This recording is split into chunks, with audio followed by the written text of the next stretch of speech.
Jalen Ramsey may be on his way out in Miami, but that doesn't mean he's landing in Atlanta.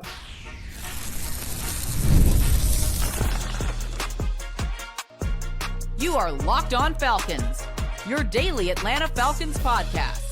Part of the Locked On Podcast Network, your team every day.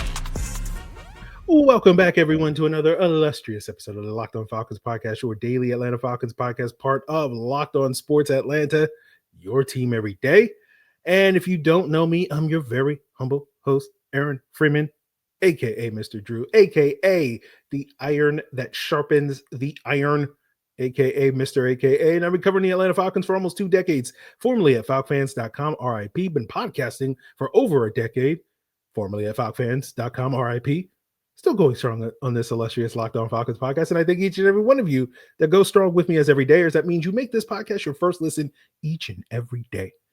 And all you got to do to become an everydayer is subscribe or follow for free on YouTube or wherever you listen to podcasts. So today's episode, we'll talk about why I remain skeptical of the Falcons taking an offensive tackle or making an offensive tackle a priority in their draft. But nonetheless, we'll explore some day 2 options if the Falcons, decide to zig while I expect them to zag, which won't be the first time, probably won't be the last time. And we'll continue our conversation from yesterday about some of the day 2 cornerback options, breaking down Trey Amos, Azareye'h Thomas, and Darian Porter. But we'll start off with the news of the day, which is that NFL Network reported Tuesday morning that the Dolphins and cornerback Jalen Ramsey are mutually set to explore their trade options. So, translation of that is that the Dolphins are very open to trading Jalen Ramsey and are hoping someone will come along and take Jalen Ramsey off their hands. But if someone doesn't, then they'll figure it out later, basically. And of course, Locked On Dolphins, Kyle Krabs, will have more insight into the Jalen Ramsey saga as you know. So if you want to get more information, that's the beauty of the Locked On Podcast Network. There is another show that will give you more information from the Dolphins perspective, but I'm here to give you it from the Falcons perspective. And the reason why we're talking about this is because I think it's easy to connect the dots, given that we know Jalen Ramsey and Raheem Morris have a stellar relationship dating from their time in LA. And I think it's easy to connect those dots and assume that the Falcons would be one of many teams that could come calling for Jalen Ramsey's services now that he's available, right? And I would say, as I often say on this podcast, I see a punch bowl and I'm like, I could walk the 50 feet to the bathroom over there, or I could walk the 5 feet to this punch bowl. I'm going to go to the punch bowl, and I'm going to say pump the brakes on any Jalen Ramsey trade speculation. I think the Falcons will be interested, will be willing to make a phone call? Sure. Do I think a Jalen Ramsey trade is going to go beyond that? Not really. It's going to be a brief conversation between Terry Fontenot and Chris Greer, talk about the kids, the wives, or whatever, what's the situation with Jalen, get some background information. And all right, we'll be in touch. And that's about it, right? And so, we heard similar things about the Falcons, quote unquote, monitoring, air quotes, the Trey Hendrickson situation in Cincinnati. Nothing's come of that. So I expect the Falcons will be monitoring the Jalen Ramsey situation in Miami. But, I think in a world where this does become a possibility, I think it becomes much more plausible after, if I should say, because that sounds like it's an inevitability. And we just did a podcast where we basically said there is a 1% probability of this happening. Basically, I think the only way that the Falcons would be interested in trading for Jalen Ramsey is after June 1st, if they're able to unload Kirk Cousins and then use the $27.5 million that they get in cap savings to then basically buy Jalen Ramsey, right? To make that move at that point in time. And the question is going to be, if a Falcons Ramsey trade isn't even realistic until after June, is Ramsey even going to be available then? Because by then he could get traded. Like the Dolphins, and you go check out Locked On Dolphins, they'll break it down. Like the ideal situation for the Dolphins is to basically unload Jalen Ramsey in the next 8 days before the draft, or at least the next 10 days before the draft is over. And then you wonder, would Jalen Ramsey really want to come to Atlanta? Because Jalen Ramsey's kind of, stated many times that, his goal is to compete for championships, right? And you're probably sitting there saying, well, the Dolphins weren't a championship contender when they traded for Jalen Ramsey, but you're right. That's true. But the Dolphins at least were coming off a playoff season, something the Falcons haven't sniffed in 7 years, So it's like, I don't think, basically, I'm not sitting here saying that he wouldn't want to play in Atlanta, but I'm just sitting here, I don't think Atlanta would be his top choice if given his preference. He'd probably prefer to play for a team that's, in contention, right? He'd be more inclined to play for the Bucs probably than he would be for the Falcons if he was choosing an AFC or an NFC South team. But, again, we can speculate all day about that. Now, the other factor with the Jalen Ramsey is, and I don't say this because I think Jalen Ramsey's a bad guy, but let's just say he marches to the beat of his own drum, right? He's liable to do a GQ interview where he rips half the quarterbacks in the NFL. He's liable to get into fights on the football field for trash talking with wide receivers. He'll call out coaches. We know he loves Raheem, but if he don't like a Jeff Ulbrich play call or game plan, he's not going to mince words and be shy about expressing his opinion about that. And so again, I don't think Jalen is a bad guy, but he can kind of wear out his welcome pretty quickly because of all that stuff. Now, when you're winning games, it's not a big deal, but when you're not, and again, not to be that guy, but it's like, are the Falcons going to be winning games? Are they going to be winning enough games to make Jalen Ramsey happy? That's the question, right? And that's basically been the situation in Miami this last year. Do you think it's a coincidence that the minute the Dolphins didn't make the playoffs, the Jalen Ramsey relationship soured? You think that it's a coincidence that the minute the Rams stopped making the playoffs, the Jalen Ramsey situation soured, right?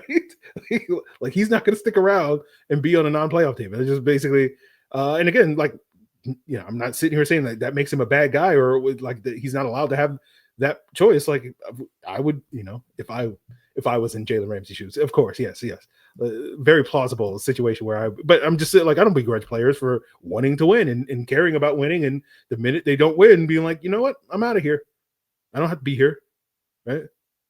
I'm not here by choice, right? Or, if I had the choice, I'm out. So that's why I don't think Jalen Ramsey Falcons marriage is destined to work out. Now, if you're a team that feels like Jalen Ramsey is the last piece to push you over the hump to being a Super Bowl contender or a Super Bowl winner, then giving up the 3rd or 4th round pick they would probably take at most to acquire him makes sense as basically a 1-year rental to sort of see if we can push us over the hump and we can win games and Jalen can be happy and all that stuff, versus a team like Atlanta who's not in that situation, right? Now you could say, well, we could use Jalen Ramsey to push ourselves into a playoff contention. And I'd be like, sure, that does make sense. Again, is that a 1-year rental on a 3rd round pick? That feels vaguely familiar. Did that work out the last time the Falcons tried to go after a veteran that's probably past their prime to push them over the hump into a playoff team on the defensive side of the ball? It feels weird. You get that deja vu feeling like, I don't know. You tell me. I don't know. Just weird nostalgia. Like it feels like that just happened 6 months ago with the Atlanta Falcons, but I don't know. So I sit here and I go, like, if the Falcons had that mindset, we probably would have seen it expressed with a little bit more of that aggressive mentality in free agency, trying to acquire these veterans in free agency, right? Well, we didn't see that mentality in March. And so it would be weird for the Falcons to be like, you know what? Let's go get Jalen Ramsey in June or whenever, or in April, I guess now. So again, I have a hard time seeing it with the Falcons Jalen Ramsey situation, but we'll see. You never know. But in terms of what Jalen Ramsey could bring on the football field, by all accounts, he's not the same player he was when he last played for Raheem Morris in LA, but he does offer incredible versatility to do a lot of to wear many hats in your secondary, right? He can play outside corner. He can play inside corner. A lot of speculation I've seen online about maybe it's the time that Jalen Ramsey makes the switch to safety at this stage in his career because he's not the sort of premier shutdown cover corner that he once was, similar to Charles Woodson. And, Woodson made that switch at age 35 from corner to safety. Ramsey's 31 or will turn 31 in October. So not quite the same, but, similar sort of track record. So, I think in an alternate reality where Kirk Cousins was still the Falcons starting quarterback, the Falcons were coming off a season where they had a winning record, and the Falcons knew that this was going to be Kirk's last year in Atlanta and were doing their most to maximize that remaining window, that closing window for Kirk Cousins in Atlanta. I think, we would be having a very different conversation today about Jalen Ramsey and his availability and whether or not he makes sense for the Atlanta Falcons. But unfortunately, we do not live in that reality. Instead of Jalen Ramsey coming to Atlanta in this reality, we'll just have to suffice with some younger cornerbacks, up-and-coming cornerbacks coming to Atlanta, potentially on day 2 of this upcoming 2025 NFL draft. And we'll break down 3 of those guys, continuing our conversation from yesterday as we continue today's Locked On Falcons. So let's break down Trey Amos, Azareye'h Thomas, and Darian Porter as we continue today's Locked On Falcons. So as a small business owner, your work doesn't end when the clock hits 5. Your business is always on your mind, which means when it's time to hire, you need a partner that works just as hard as you do. And that's where LinkedIn Jobs comes in. When you clock out, LinkedIn clocks in. LinkedIn makes it easy to post your job for free, share it with your network, and get qualified candidates all in one place.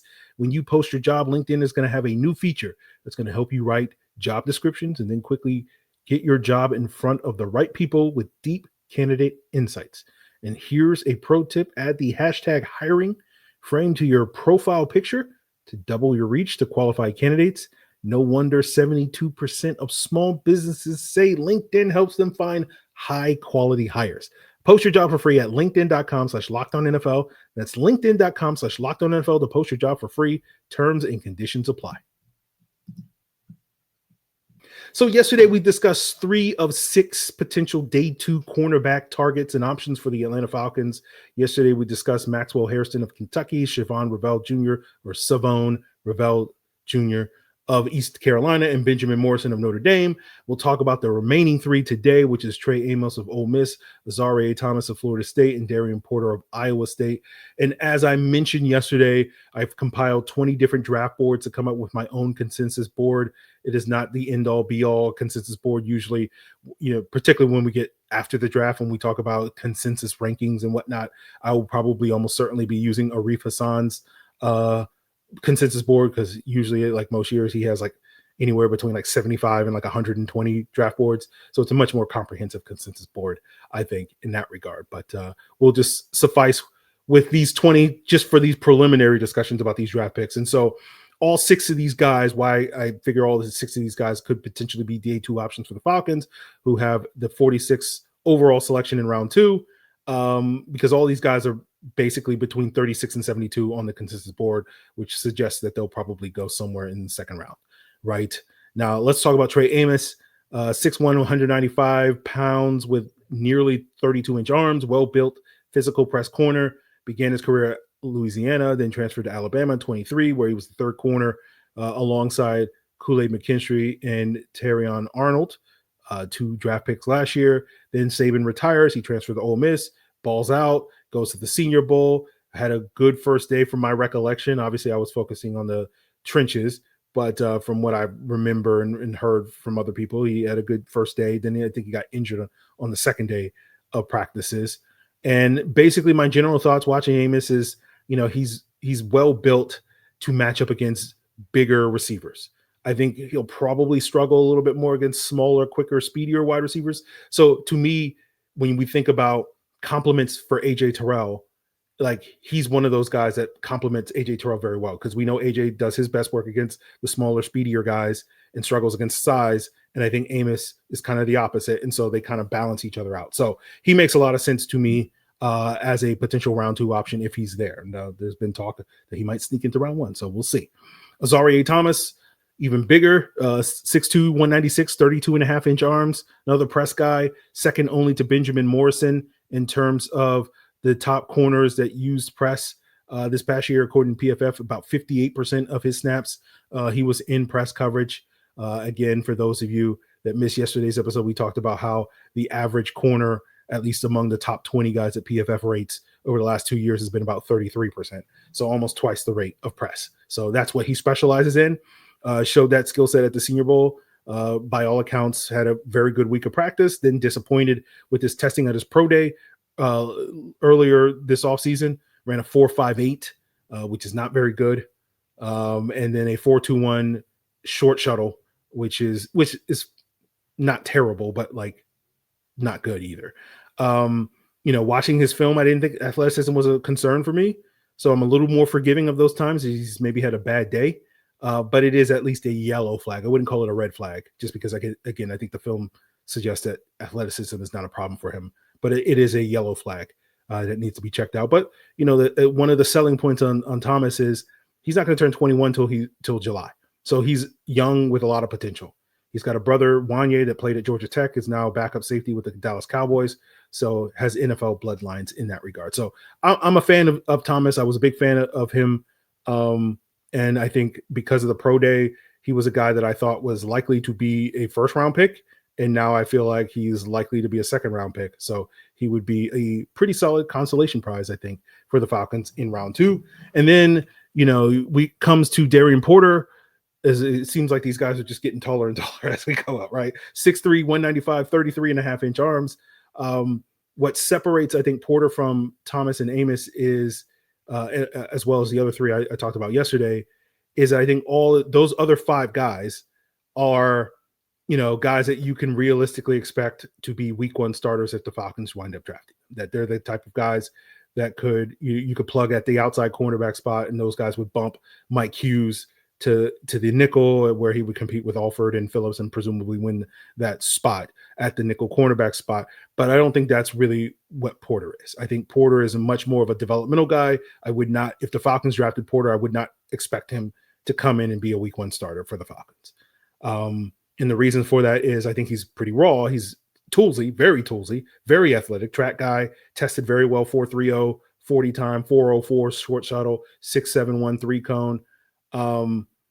But he started his career as a wide receiver at Iowa State, spent 3 years there, barely played in that role, then made the switch to defense, was a backup for 2 years, and then finally got his start this past year. His 1 year as a starter was very productive or very productive. I think he only had like 5 pass breakups, and most of them coming on deep balls, if I'm not mistaken. But, I think he's got tools, he's got traits, he's got upside. The knock on Porter is going to be that he's 24, right? And because he's not, like Savone Ravel is 24 as well, but like Savone, I think is much more of a plug and play guy, so that you're going to be able to, get production from him at age 24, 25, 26, etc. In the prime of his career. While Porter, you might not get production from him as a starter until he's like 27, 28, 29. And, by the time his rookie contract is up, it's like he's gonna be 28. Are you gonna be wanting to pay a guy at that point? Who knows? Unlike, say, a guy like Azareye'h Thomas, whose contract is not going to be up to, presumably he's a second round pick. He'll be 24, 25-year-old free agent. So lots more of peak production ahead for a player like Thomas. But I think Porter is an interesting player. To me, he's more the consolation prize, that if the Falcons, if there was a run on corners prior to 46 and the other 5 guys are gone and it's like, okay, well, we got a stick and pick, I guess we'll take Porter here. That makes more sense. Or if the Falcons trade back for whatever reason in round 2 and they're like, all the other 5 guys are gone, and it's like, oh, well, I guess, Porter's the best of what's left, but we'll see. Now, I think the selling point on Porter that makes it, I'm not going to say worthwhile, but at least makes it, a little more palatable that he may not contribute as a starter right away, is that he has an extensive special teams background. He blocked 4 punts in college, 1 field goal in college. So he can produce on special teams as you develop him, over the next year or 2, as you hope to grow him into a starter, and he can contribute and find a role on Sundays, even if he's not a starter, which is not necessarily the case for several of these other guys, that if they're not starting games for you come Sunday, they're not doing a whole lot. Just ask Clark Phillips, right? So, we'll see on that front. So I think these 3 guys, coupled with the 3 guys I talked about yesterday, Hairston, Morrison, and Ravel, give the Falcons several, half dozen viable round 2 options at cornerback. There are certainly other guys that I'm a fan of. Jacob Parrish of Kansas State is another guy I'm a big fan of, but I'm currently expecting him to be more of a third-round pick just because I think most NFL teams are going to look at him as a nickel-only guy. But I think, these 6 corners, for the most part, give you something a little bit different than what you have at the position. A lot of these guys are much more press man type of corners. And as we discussed on yesterday's episode, that is something that the Falcons should be valuing at the cornerback position rather than these sort of off-zone cornerbacks that they have previously coveted and have arguably too many of on their roster right now to be effective, an effective defense in the back end. So hopefully we'll see what the Falcons do. I'm still very optimistic the Falcons will do the right thing. Take that edge rusher in round 1, take that cornerback in round 2, and then, the rest of the draft is gravy at that point in time.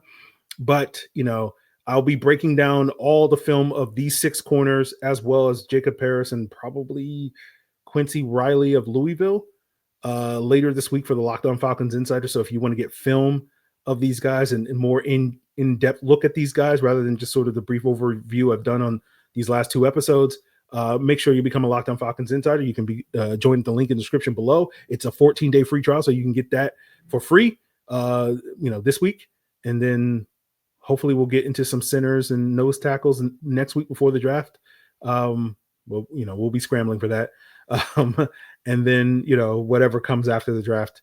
Then it's $4.99 a month after that point in time. So not only do you get, film access, film reviews, and breakdowns of all the free agents the Falcons have signed and previous draft prospects that I've broken down. You also, you'll probably get one of my first reactions to the Falcons pick, on Thursday night ahead of the podcast. So make sure you become a Locked On Falcons Insider at that link in the description below.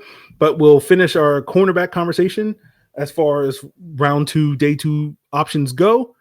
And so let's wrap up by talking about the possibility of the Falcons taking an offensive tackle and look at some guys that could potentially be on their radar in round 2 as we wrap up today's Locked On Falcons.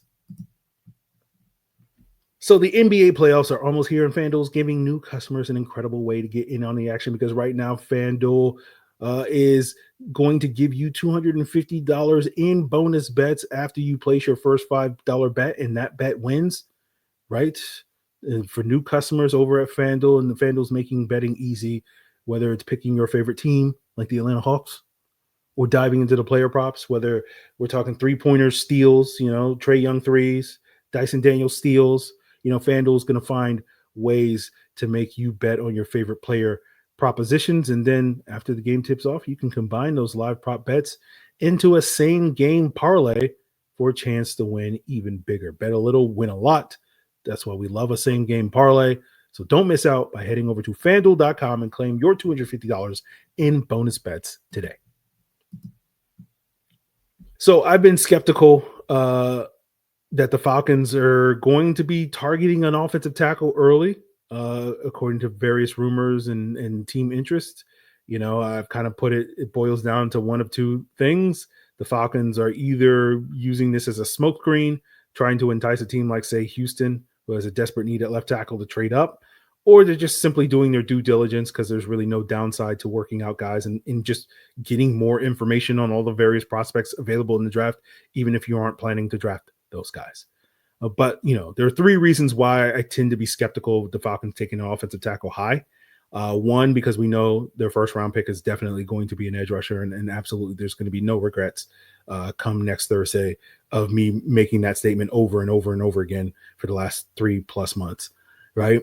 Number 2 is because, to me, the Falcons making it a priority to shore up their offensive tackle depth at the outset of free agency by re-signing Brandon Parker, their 4th offensive tackle, who was inactive for every game last year, tells me that, they weren't planning. They didn't go into free agency planning to draft an offensive tackle, because why would you basically re-sign Brandon Parker 12 hours after the start of the league year if you were planning on replacing him in the draft, right?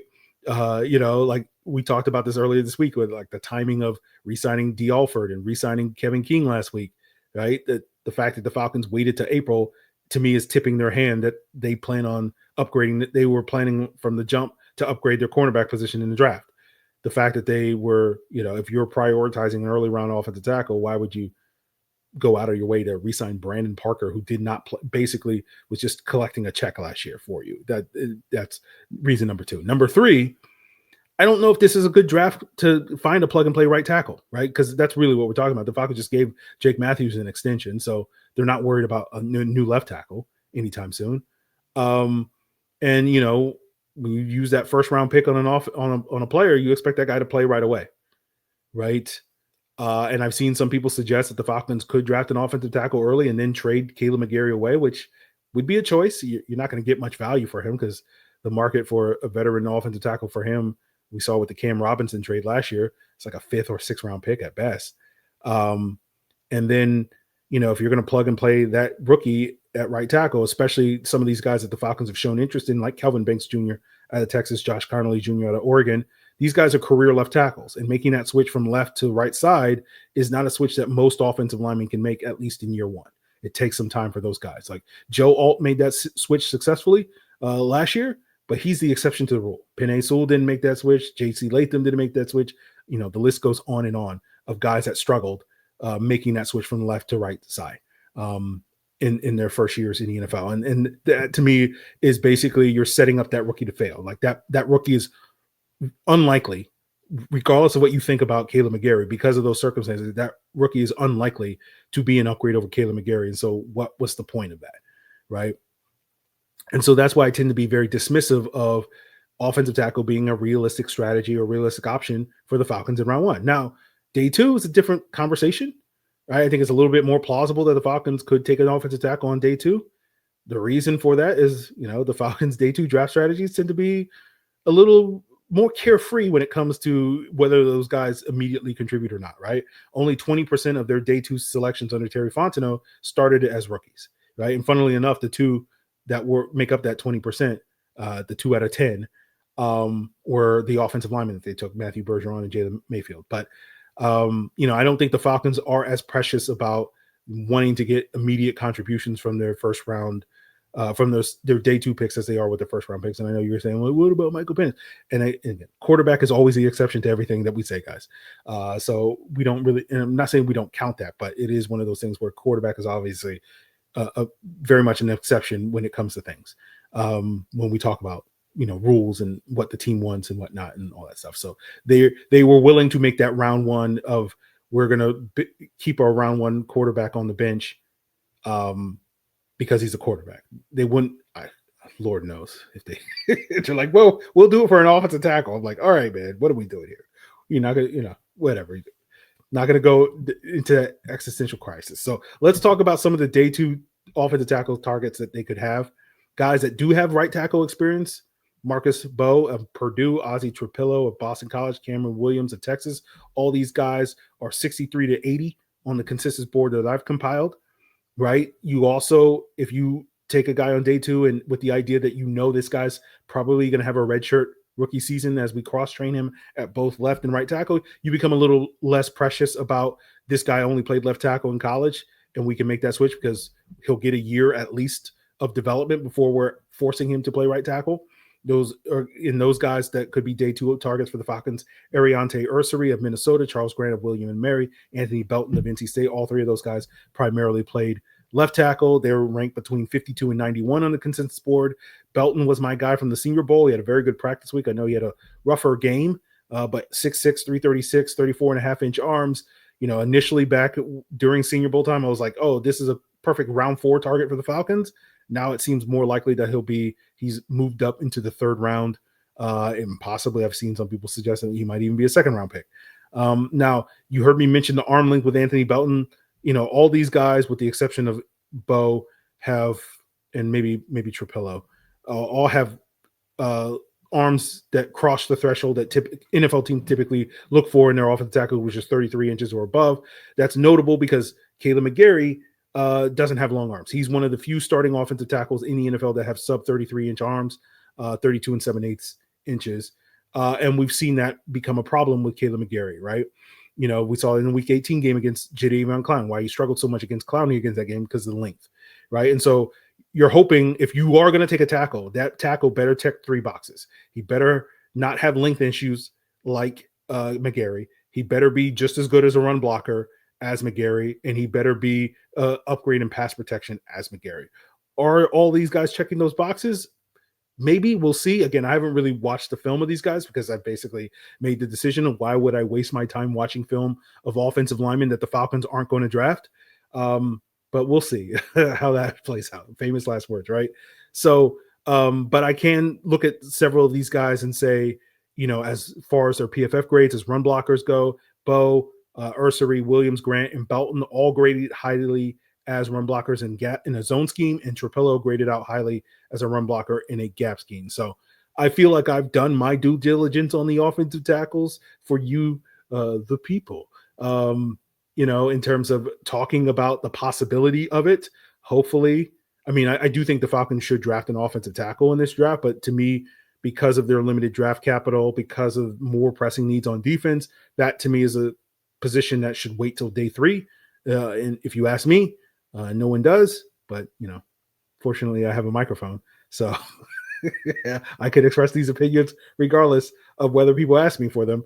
But I think, if you trade back in the first day or two of the draft and acquire more picks on day 2, then I think, it's much more palatable of the Falcons taking a tackle with one of those premium picks that they have, if you have more picks. But, without acquiring more picks, you got to go edge, you got to go corner, and you probably got to prioritize either safety or nose tackle with those top 3 or 4 selections in this draft. So we'll see if the Falcons listen to my advice or they march to the beat of their own drum.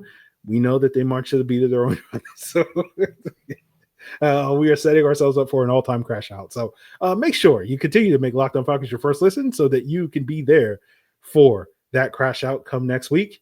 By subscribing or following free on YouTube or wherever you listen to podcasts. And of course, if you want to get more insight into the tackles, the corners, and all the other various players in this 2025 NFL draft, check out the Locked On NFL Draft podcast as your second listen. Of course, check out Locked On Dolphins to get more insight into the Jalen Ramsey situation. It's all part of Locked On Podcast Network, your team every day.